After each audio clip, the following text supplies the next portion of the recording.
கரெக்டா? மாமா இதெல்லாம் எப்படி எங்களுக்கு தெரியும்னு பாக்குறீங்களா? அன்னைக்கு நான் உங்க கெஸ்ட் ஹவுஸ்க்கு சாப்பாடு எடுத்துட்டு வந்திருந்தேன். அப்ப பைரவி அத்தை உங்ககிட்ட இதெல்லாம் பேசிட்டு இருந்தத நான் மறைஞ்சு இருந்து கேட்டேன். உண்மையை சொல்லுங்க தீரஜ். மீனாட்சி விஷயத்துல உங்க அம்மா மட்டும் தான் தப்பா இருக்காங்களா, இல்ல நீங்களும் தப்பா இருக்கீங்களா? ப்ளீஸ் தீரஜ், மீனாட்சி பாவம், அவ வயத்துல உங்க குழந்தைய சுமந்துட்டு இருக்கா. அவ உங்களை ரொம்ப நல்லவருன்னு நம்பிட்டு இருக்கா. தயவு செஞ்சு அவளுக்கு உங்களாலேயோ உங்க அம்மாவாலேயோ எந்த கெடுதலும் வந்துடக்கூடாது. சோ ப்ளீஸ் உண்மையை சொல்லுங்க. நீங்களும் உங்க அம்மாவும் மீனாட்சி என்ன பண்ண காத்திருக்கீங்க? போதும் ஹாசினி, இதுக்கு மேல என்னால எந்த உண்மையும் மறைக்க முடியாது. மறைக்கவும் விருப்பம் இல்ல. எல்லா உண்மையும் சொல்லிடுறேன். நீங்க சொல்றது எல்லாமே உண்மைதான். நான் மீனாட்சியை கல்யாணம் பண்ணது என் மாமோட அரசியல் ஆதாயத்துக்காக தான். அதுக்கப்புறம் லைலான ஒரு பொண்ணை மாமி எனக்கு கல்யாணம் பண்ணி வைக்க பிளான் பண்ணதும் உண்மைதான். கொஞ்ச நாள் முன்னாடி வரைக்கும் நான் என் மாம் பேச்சுக்கு கட்டுப்பட்டு நானும் மிருகமா தான் இருந்தேன்.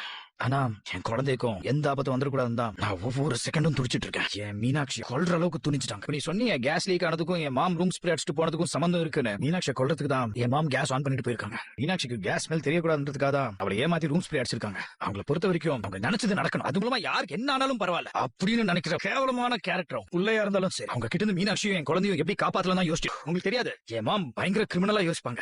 அதனால மீனாட்சிக்கு எப்ப எந்த ஆபத்து வரும்னே கெஸ் பண்ண முடியாது. அதனால தான் நான் எந்நேரமும் பதட்டமாவே இருக்கேன். பரவாயில்ல தீரஜ், நீங்க இவ்வளவு ஓபனா பேசினதுக்கு ரொம்ப தேங்க்ஸ். மீனாட்சியை கைவிட மாட்டேன்னு எனக்கு சத்தியம் பண்ணுங்க. மீனாட்சி என் உயிரை சுமக்கிறா. எனக்கு என்ன ஆனாலும் நான் அவளை விட்டு கொடுக்க மாட்டேன்.